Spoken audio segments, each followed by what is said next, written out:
Alors, dans l'actualité de ce mercredi 20 août, d'abord, élection municipale à Montmagny. La course s'ouvre officiellement le 19 septembre et déjà plusieurs ont annoncé leur couleur. D'abord, Mme Gabrielle Brisebois, qui est conseillère au siège numéro 6, qui a annoncé au mois de décembre dernier qu'elle se lançait à la campagne municipale à la mairie. Et aussi, on apprend que M. Pierre Bouffard a annoncé sur sa page Facebook hier qu'il se lançait, lui aussi.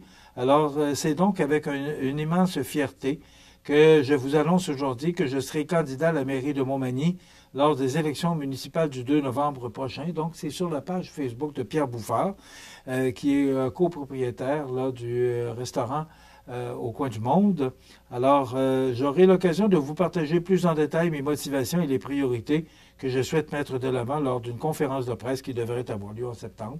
Alors, on aura probablement plus de détails, on aura probablement un communiqué de presse. Si je vous l'annonce, c'est parce que je l'ai sur la page Facebook. D'ailleurs, il dit que ce sera le principal véhicule pour sa campagne électorale. Donc, Pierre Bouffard qui se lance à la mairie de Montmagny. Mme Gabrielle Brisebois également qui se lance. Et il semblerait que M. Marc Lorrain aussi demanderait un second mandat, mais on n'a pas d'informations plus précises à ce sujet. Donc, imaginez qu'il y aura d'autres personnes qui vont se porter candidats et candidates. Déjà, Mme Mireille Thibault, qui est passée sur nos ondes, qui a annoncé qu'elle se représentait, et également Jessie Croteau. Pour l'instant, on n'a pas d'autres nouvelles concernant les autres conseillers et conseillères du conseil municipal de la ville de Montmagny. Et vous avez vu le maire de Saint-Pamphile qui a annoncé qu'il sollicitait un autre mandat.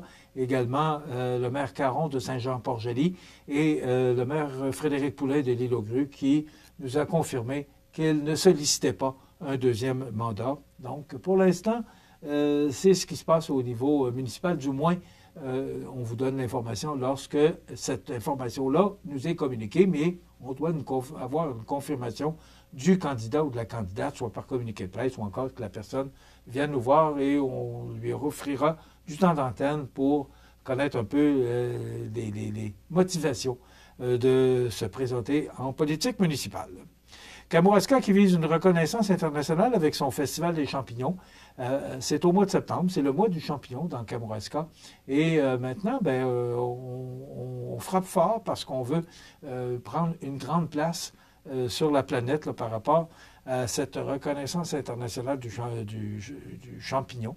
Alors, c'est rendu très fort, cette activité-là, qui regroupe beaucoup de gens autour, des gens et des partenaires également.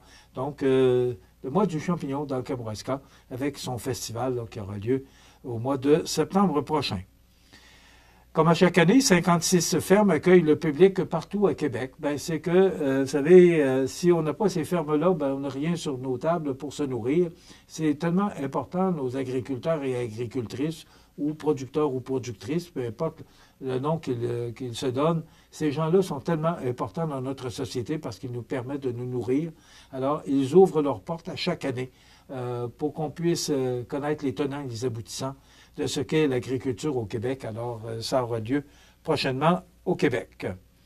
Donner une seconde vie au frigo, Go Réemploi change les habitudes des Québécois. C'est qu'on veut justement éviter que ces appareils-là se ramassent dans des sites d'enfouissement ou encore dans des sites de récupération. Alors, on trouve des moyens pour pouvoir réparer ces équipements-là et pouvoir leur donner une deuxième vie. Il y a tellement de besoins qu'il y a des gens qui peuvent se munir de ces appareils-là à coût moindre. Alors, je trouve tellement que c'est une bonne idée et c'est une belle façon de recycler. Voilà, c'est déjà tout pour cette émission du mercredi 20 août. Demain, on reçoit Marc Fournier de Gladius qui va nous parler encore de ces jeux de société. Et ce sont des jeux de société axés principalement sur la rentrée scolaire. Alors, je vous invite à voir cette deuxième partie d'une entrevue qu'on a réalisée avec Marc Fournier. Dans quelques instants, les avis de décès. Passez une bonne journée